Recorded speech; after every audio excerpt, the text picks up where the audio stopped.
just to start off with glucose. So glucose is the primary energy source for the average modern human.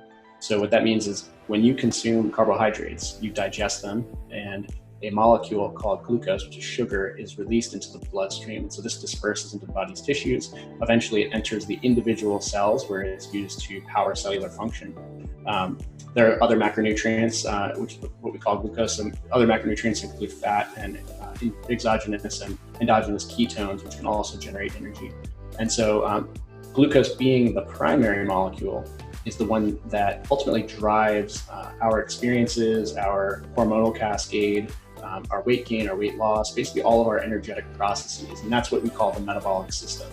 So given glucose's sort of primary role in metabolism, continuous glucose monitoring is a technology that was developed initially for the monitoring of those glycemic levels for those with diabetes. And the reason that you have to do this is diabetes is a condition where control of glucose is lost.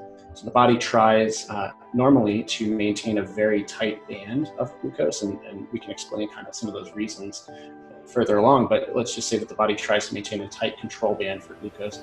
And when some control mechanism like insulin is lost, these glucose levels start to get out of control, and this is where in diabetes you start to introduce injections of insulin or other means of controlling glucose. And that's where continuous glucose monitoring initially started, was as a tool for the management of diabetes. It's now getting to the point where it's ready for a more general wellness audience. Yeah, and so it's more of somebody who had an extreme or systemic issue, where it seems like now things are slipping more into the general population, I'll call it, who can take advantage of this. Right, exactly. As I mentioned, every human being is powered by glucose, essentially. And we at Levels, we're not opposed to glucose, and we're not anti-sugar. It's the fact is that we use it in all of our cellular processes.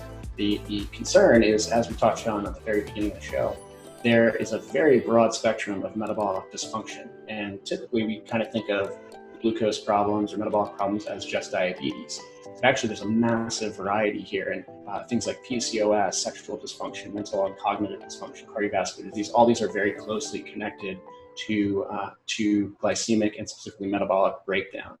And so what we're doing with continuous glucose monitoring and the sort of development trajectory of the technology is it's becoming more available and therefore more useful for the other 90% of the spectrum of metabolic dysfunction that doesn't fit the category of diagnosable diabetes.